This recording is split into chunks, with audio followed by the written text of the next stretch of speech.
There is a moment that arrives for many of us, quietly but unmistakably, somewhere around our 70th year. You wake up one morning, and the first thought that comes isn't about your to-do list or tomorrow's plans. It's simpler than that, and somehow more profound. You think, I am 70 years old. The face in the mirror has changed. The body moves differently.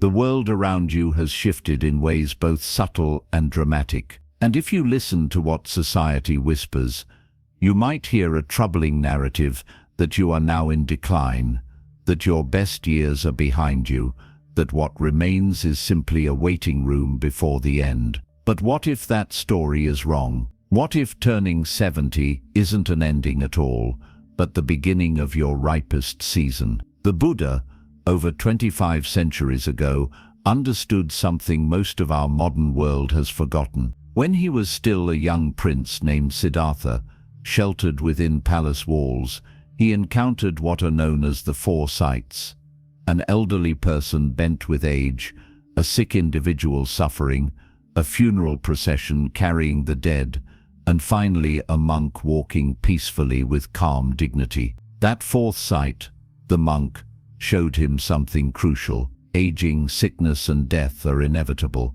But how we meet them, how we live within them, that is where our freedom lies. At 70, you stand at a threshold the Buddha would have recognized, not a threshold of decline, but of ripening. The fruit that tastes sweetest is not the one still green on the branch, but the one that has known sun and rain, wind and season, and now offers its deepest flavor. Today we will walk together through 6 quiet truths, 6 signs that you are living in alignment with ancient Buddhist wisdom at this remarkable stage of life. These are not accomplishments to achieve or boxes to check. They are invitations to notice what is already unfolding within you, if you have the courage to look. They are practices of the dharma, the path, showing up in the ordinary moments of your days. So settle in. Breathe.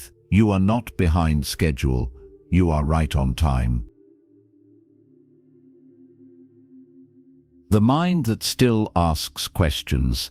There's something miraculous that happens in the mind of someone at 70 who remains genuinely curious. Maybe it's your grandchild trying to explain how their phone works, and instead of waving it away with "I'm too old for that," you lean in and ask, "Show me again," slowly.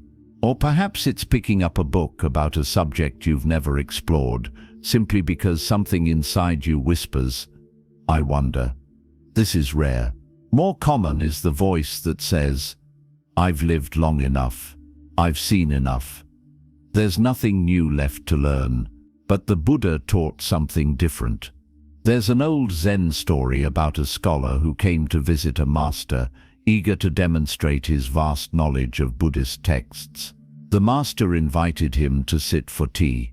As he poured, the tea filled the scholar's cup, then kept pouring, spilling over the edges and onto the table. "Stop," the scholar cried. "The cup is full. No more will go in." The master smiled gently. "Yes," he said, "and so are you. How can I show you the way unless you first empty your cup?" The scholar had spent decades accumulating knowledge, but somewhere along that path, he had closed the door to learning. His mind had become a full cup, unable to receive anything new. At 70, you have accumulated so much. Experiences, memories, hard-won wisdom from decades of living. But here is the paradox. True wisdom knows that it never knows enough. The wisest elders are not those who claim to have all the answers. They are the ones who still ask beautiful questions. This is what Zen practitioners call beginner's mind. It means approaching each moment as if for the first time, with openness rather than assumptions. It means recognizing that the world keeps changing, and so your understanding must remain flexible, alive, awake. Research from neuroscience confirms what the Buddha understood intuitively. Studies show that curiosity in older adults activates the brain's reward system, releasing dopamine and forming new neural connections. When you remain curious, even about small things, you're not just passing time, you're keeping your mind supple, protecting against cognitive decline, staying genuinely present in the unfolding mystery of life. I once knew a woman named Eleanor, 74, who decided to learn Spanish. Not because she was planning a trip to Spain, not because she needed it for work, simply because she was curious. I want to know how another language shapes the world, she told me. I want my brain to stretch in a direction it's never gone before. Each week, she sat with her language app, stumbling over pronunciations, laughing at her mistakes. She wasn't trying to become fluent. She was simply staying open, and in that openness, she found not just new vocabulary, but new life. This is the first sign you're living well at 70. You haven't closed the door. Your mind remains curious. You still ask, what if, and why? And how does that work? Not because you need to master everything, but because you've learned that curiosity itself is a form of reverence for this brief, precious existence. As the Buddha reminded his disciples, even he continued learning until his final breath. He never claimed to know everything. He claimed to see clearly, and seeing clearly requires staying awake, staying curious, staying willing to be surprised by what you don't yet understand. So ask yourself gently, when was the last time you learned something new, just for the joy of it? When did you last approach a familiar situation with fresh eyes? This is not about achievement. This is about aliveness. And aliveness at 70 looks like a mind that whispers, not I already know, but tell me more. The body you still tend with kindness. Every morning you wake, and the body greets you with its news. Perhaps it's an ache in the knees, a stiffness in the shoulders, hands that move more slowly than they once did. The simple act of getting out of bed requires more care, more attention, more time. Society tells you this is failure, that a body that moves slowly is a body that has lost value, but the Buddha saw it differently. To keep the body in good health is a duty, he taught. Otherwise we cannot keep the mind strong and clear. Notice he didn't say to keep the body young or strong or the way it used to be. He said to keep it in health, which at 70 means something different than it did at 30. Health now is not about performance. It's about partnership. It's about tending to this faithful companion that has carried you through 7 decades of life with the same tenderness you would offer an old friend. There's a Buddhist parable about a cracked pot. A water bearer in India carried 2 large pots on a pole across his shoulders to bring water from the stream to his master's house. One pot was perfect, delivering its full measure every time. The other had a crack, and by the time the journey ended, it had leaked half its water onto the path. The cracked pot felt ashamed. I am broken, it said to the water bearer. I fail at my purpose. But the water bearer smiled. Have you noticed, he said, that flowers grow only on your side of the path? I planted seeds there, knowing you would water them. Because of your crack, beauty blooms where there would have been only dust. Your aging body is like that cracked pot. It may not hold what it once did. It may leak energy, leak strength, leak the effortless movement you remember from younger years. But it is not broken. It is simply changed. And in that change, if you tend it with kindness, new forms of beauty can emerge. This is what Buddhists call metta, loving kindness. Most people think metta is only about being kind to others. But it must begin with yourself, with your own body. Each gentle stretch in the morning, each careful step, each moment you pause to rest rather than push through pain. These are acts of metta. Place your hand on your heart right now. Feel it beating. This heart has been with you since before you can remember. It has carried you through joy and sorrow, triumph and grief. And it is still here, still working, still devoted to keeping you alive. Can you whisper to it, "Thank you"? The Buddha taught that the body is the first foundation of mindfulness, not an enemy to transcend, but a teacher to learn from. Every sensation, every breath, every movement is an opportunity to practice presence. When you cook a simple meal at 70, moving slowly through each step, you are not just feeding yourself, you are practicing mindfulness in motion. When you take your medication with awareness, grateful that medicine exists to support you, that is dharma unfolding in daily life. Research confirms this wisdom. Studies show that self-compassion toward the aging body reduces stress, improves health outcomes, and enhances overall well-being in older adults. When you befriend your body rather than resent it, you activate the relaxation response, support immune function, and create the conditions for whatever healing is possible. I knew a man named Robert, 78, who had always been athletic. But after a stroke, his left side weakened. For months, he raged against his body, seeing it as a betrayal. Until one day, sitting in physical therapy, something shifted. I realized, he told me, that this body never promised me anything. It didn't betray me. It just changed, the way everything changes. And when I stopped fighting it and started working with it, thanking it for what it could still do, instead of grieving what it couldn't, everything became easier.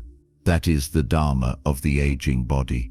Not fighting against impermanence, which the Buddha called anicca, but accepting it with grace. Everything changes. The body is changing. This is not failure. This is the truth of existence, showing up in your own flesh and bones. So the second sign you're living well at 70, you tend to your body not with shame or resentment, but with kindness. You move it gently. You feed it well. You rest when it asks for rest. And most importantly, you thank it not for being young or strong, but for still being here, still your oldest and most faithful companion on this journey. As the Buddha said, the body is simply evolving, and evolution at 70 is not decline. It is simply the next chapter of this one precious life. The heart that still reaches out. There is a particular kind of loneliness that can settle in after 70. Not always the loud, aching kind. Sometimes it's quieter.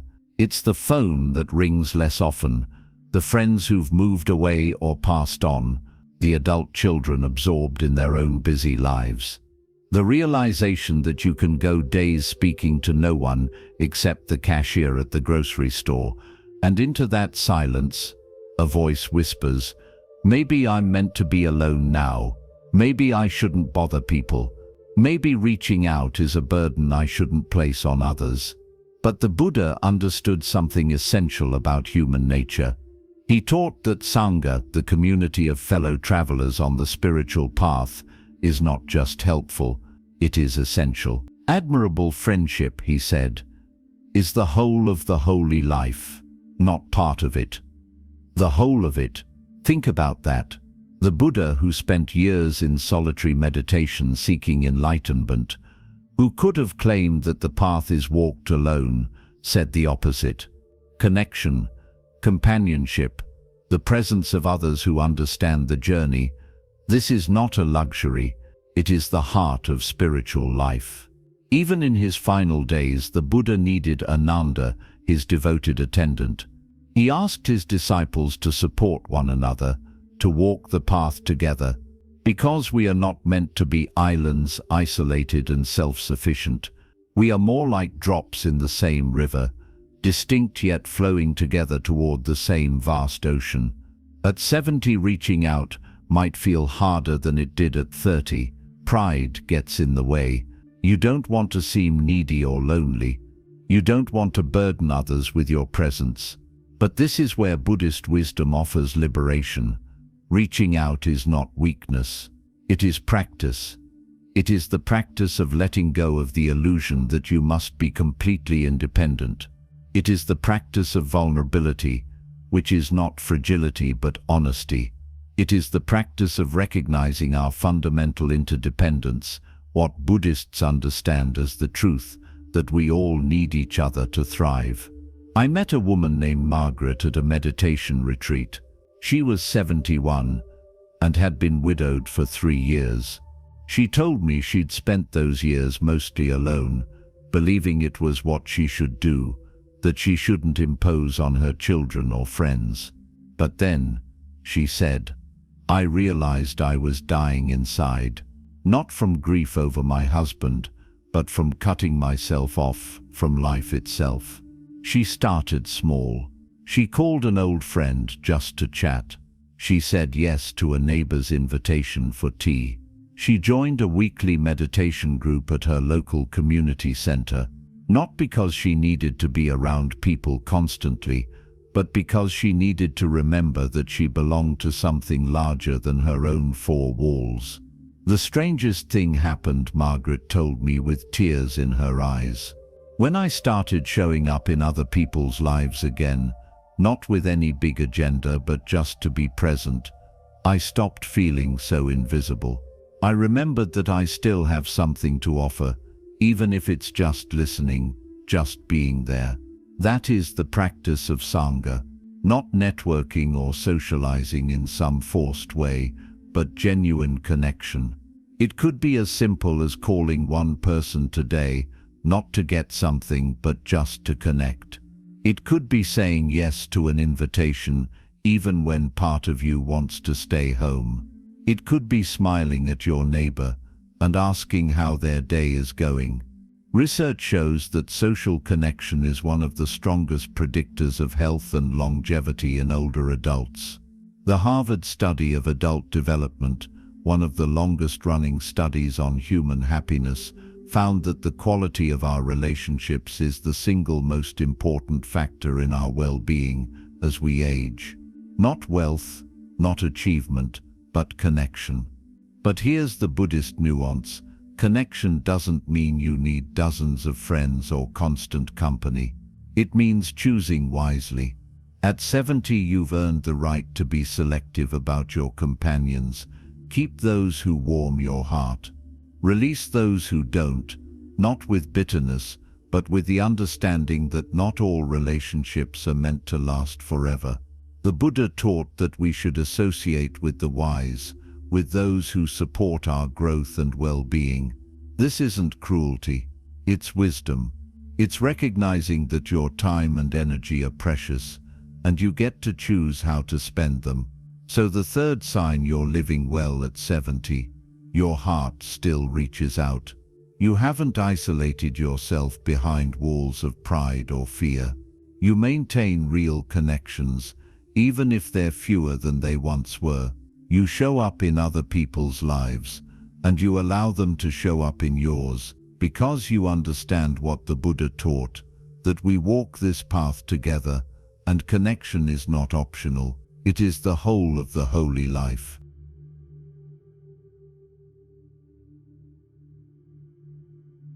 The soul that finds joy in small offerings. When you were younger, happiness might have felt like something to chase. A promotion, a vacation, a new possession, the next achievement on a long list of accomplishments. But at 70, something shifts. The big ambitions quiet down. The need to prove yourself softens, and in that settling, if you're paying attention, a different kind of joy becomes possible. The Buddha called this the practice of gratitude, and he understood it as the antidote to tanha, the endless craving that creates so much suffering. Tanha is that voice that says, if only I had this, then I'd be happy. It's the mind that is always reaching for what it doesn't have, never resting in what is already here. But at 70, you have the opportunity to step off that treadmill entirely. You can discover what the Zen masters knew, that before enlightenment you chop wood and carry water, and after enlightenment you chop wood and carry water. The sacred is not somewhere else. It is here, in the ordinary moments. If you slow down enough to notice. This morning, did you notice the warmth of your tea? Did you hear the birds outside your window? Did you feel the softness of your favorite chair? These are not trivial details. They are the substance of your life. The moments that, when woven together, create either a tapestry of presence or a blur of distraction. There's a traditional Zen teaching that goes, when walking, walk; when eating, eat; when resting, rest. It sounds simple, almost insulting in its simplicity. But try it. Actually try it. The next time you drink a glass of water, do nothing else. Don't scroll through your phone. Don't think about your to-do list. Just drink the water. Taste it. Feel it. Notice the miracle of this clear, cool liquid that sustains your life. That is meditation. That is mindfulness. That is the Dharma unfolding in a single sip of water. At 70, you no longer have the energy to chase endless pleasures, and that is a gift. Because now you can finally savor what's already here. The phone call with your grandchild. The way afternoon light falls across your kitchen table. The satisfaction of finishing a book, or planting a seed in your garden and watching it grow, or sharing a meal with someone you love. These moments don't cost money. They don't require achievement or status. They only require one thing: presence. The willingness to be here, fully in this moment, without wishing it were different. I once spoke with a woman named Alice, 76, who had spent her entire career in corporate law. High stress, high stakes, constant pressure to perform. In retirement, she found herself restless, unable to enjoy the very freedom she'd worked decades to achieve. I kept thinking I should be doing something important, she told me, something that mattered. But then during a health scare, she was forced to slow down. And in that slowing, something unexpected happened. She started noticing things: the way her cat stretched in the morning sun, the smell of rain, the taste of a ripe peach from the farmer's market. I realized, she said, her eyes bright, that I'd spent my whole life running towards some future moment when I could finally be happy. And happiness was right here, all along. I just never stopped moving long enough to feel it. That is the liberation the Buddha promised. Not in some distant paradise, but here. The practice is simple. Each morning, before your feet touch the floor, name 3 things you're grateful for. Not big things necessarily. The warmth of your bed, your breath, the fact that you woke up at all. Then throughout the day, pause, just for 10 seconds. Notice one beautiful thing: the color of the sky, the sound of laughter, the feeling of your own heartbeat. These micro moments, when repeated, become the foundation of a joyful life. As the Buddha taught, peace comes from within. Do not seek it without. At 70, the search can finally end. Because you've learned what took decades to understand. Joy is not something to achieve.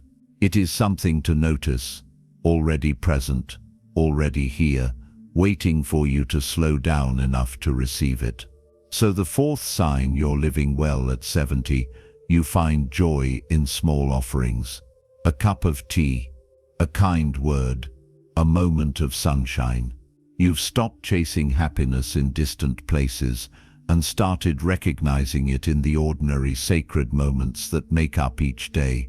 This is not settling for less. This is finally seeing clearly.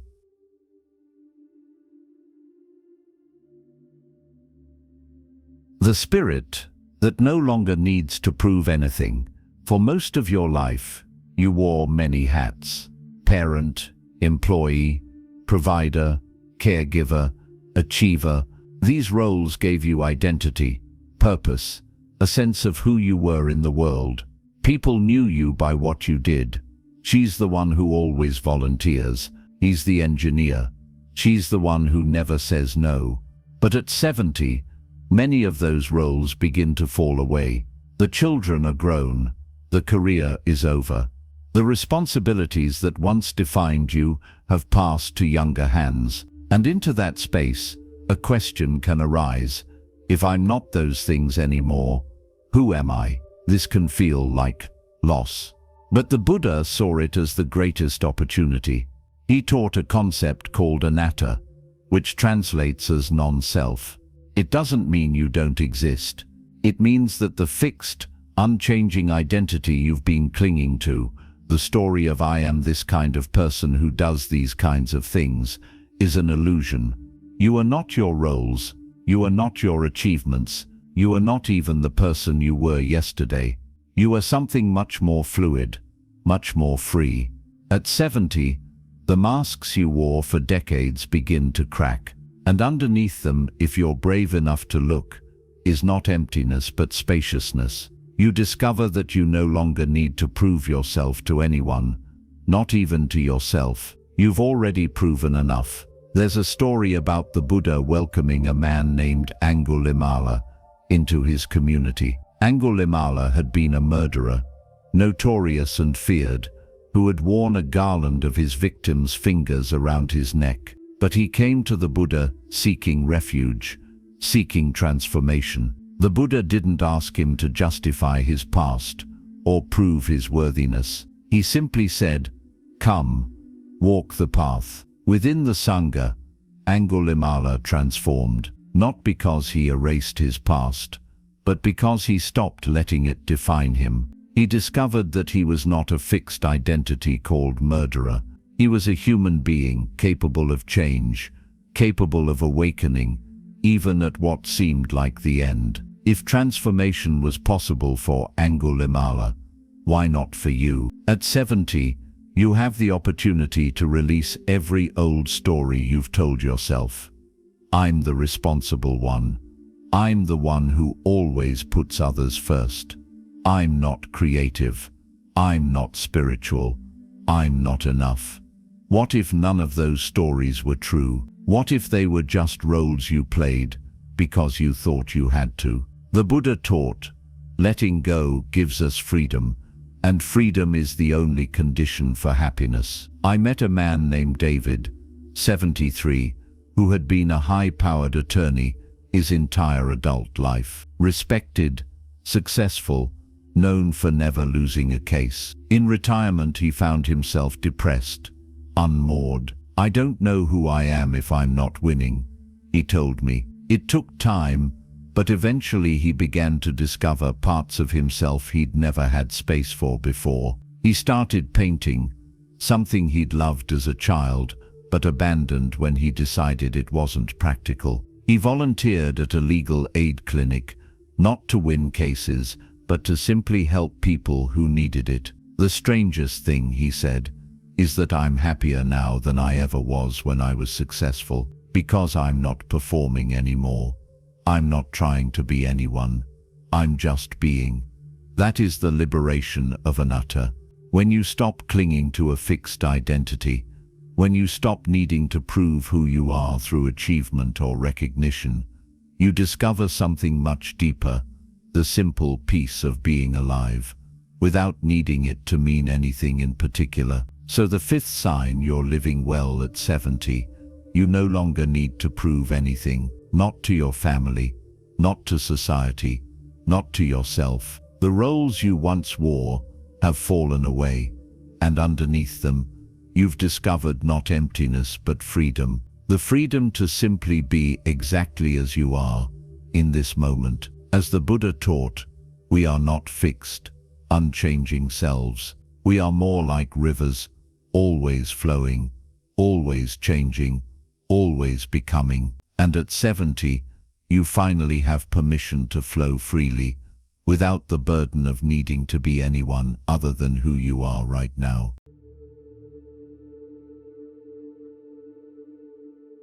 The heart that rests in deep peace. There is a kind of peace that comes not from having everything figured out, but from accepting that you don't need to. It's the peace of waking up in the morning and thinking not, what must I accomplish today, but simply, what will today bring? This is what Buddhists call upeksha, equanimity, not indifference or giving up, but a calm acceptance of life's natural flow. It's the understanding that some things are within your control and many things are not, and that wisdom lies in knowing the difference. At 70, you've lived long enough to see the great wheel of life turning. You've experienced seasons of joy and seasons of sorrow.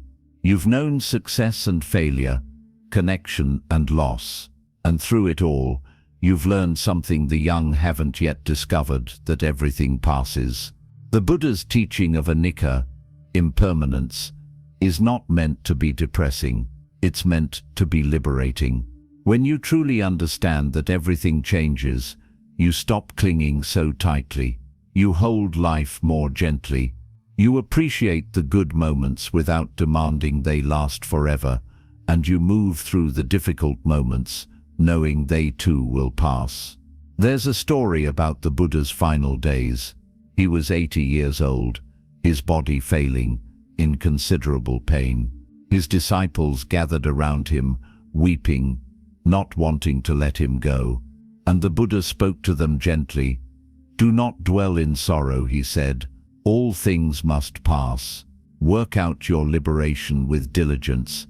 Even facing death, he wasn't resisting. He was accepting the natural course of life with grace, reminding his students that peace comes not from fighting impermanence, but from embracing it. At 70, you stand closer to the end than the beginning. This is not morbid to acknowledge. It is simply true. And in that truth, if you can bear to look at it directly, lies extraordinary freedom. When you know your time is limited, you stop wasting it on things that don't matter. You let go of old grudges because what's the point? You say, "I love you" more often because you never know if you'll have another chance. You forgive yourself for past mistakes because carrying them is too heavy and the path ahead is short. I once spoke with a woman named Ruth, 79, who had a terminal diagnosis. The doctors had given her months, maybe a year, and instead of despair, she radiated peace. "I'm not happy about dying," she told me, "but I'm also not terrified anymore. Because I've had this life, I've loved people, I've made mistakes, and I've tried to do better. And whatever comes next, whether it's something or nothing, I can meet it." That is upeksha. That is the peace that surpasses understanding. It comes from accepting life on life's terms, from releasing the need to control everything, from trusting that whatever unfolds is part of the great flow of existence. Each morning, you can practice this peace. Before you rise, place your hand on your heart and say quietly, "Whatever comes today, I will meet it with an open heart." When fear arises about the future, breathe and whisper, "This too is impermanent." When you lie down at night, say thank you to no one in particular, just to life itself for one more day. Research shows that equanimity and acceptance practices reduce anxiety, improve emotional regulation, and enhance overall well-being in older adults. But beyond the research, you can feel it. When you stop fighting reality, when you stop demanding that life be different than it is, something inside you settles, the restlessness quiets. The peace that was always underneath the struggle rises to the surface. As the Buddha taught, do not dwell in the past, do not dream of the future, concentrate the mind on the present moment. At 70, the past is vast and the future is uncertain. But this moment, right now, is real. And in this moment, you are breathing, you are alive. And if you can meet this moment without resistance, without fear, without the need for it to be anything other than what it is. You have found the peace the Buddha promised. So the sixth sign you're living well at 70, your heart rests in deep peace. Not because your life is perfect or all your problems are solved, but because you've learned to accept what is. You've made friends with impermanence.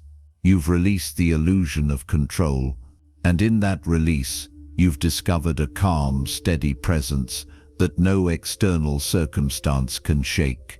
This is the Dharma's greatest gift, not escape from life, but the capacity to meet it exactly as it is, with grace, with wisdom, with peace. The ripening season, we began by asking, what does it mean to live well at 70? The world tells you it's about achievement, independence, staying young, but the Buddha knew differently. These 6 signs we've explored: curiosity that keeps the mind alive, kindness toward the aging body, connection that sustains the heart, gratitude for simple joys, freedom from proving yourself, and peace that accepts what is. These are not accomplishments. They are practices. They are the Dharma showing up in your daily life. You are not winning or losing at 70. You are simply being. And if you can meet each day with awareness, with kindness, with gratitude, you are already free. The Buddha once said, "Better than 100 years lived without wisdom is one day lived with deep understanding." You have lived many years, but the question now is not how many remain. It's how awake you are in the ones you have. At 70, you are not declining. You are ripening. This is the season when the fruit is sweetest, when wisdom runs deepest, when you finally have permission to let everything else fall away and simply be present for this one precious life. The body may slow, but the spirit, if you tend it with these practices, can bloom like never before. Each curious question you ask keeps your mind supple. Each gentle care you give your body is an act of loving kindness. Each time you reach out to another person, you practice the truth of our interdependence. Each moment you pause to notice beauty, you touch the sacred. Each old story you release frees you to discover who you truly are. And each breath you take in acceptance brings you closer to the peace that has always been here waiting. So ask yourself gently, which of these 6 truths speaks to you today? Perhaps it's the invitation to stay curious. Perhaps it's permission to rest in peace. Whatever it is, know this: you are not behind. You are right on time. If this teaching touched your heart, I invite you to share your reflections in the comments. What does living well at 70 mean to you? What practices sustain your spirit in these years? Let's walk this path of aging with wisdom together. And if you'd like more Buddhist guidance for life after 60, please subscribe to Quiet Wisdom. We're here walking beside you. Remember, aging is not the closing of a book. It is the turning of a page, and the next chapter, it's yours to write. Not with perfection, but with presence. May you live each day with gratitude. May you meet each moment with peace. And may you know deeply that you are exactly where you need to be. The Buddha taught that every breath is a new beginning, and at 70, you are not ending. You are finally, beautifully ripening.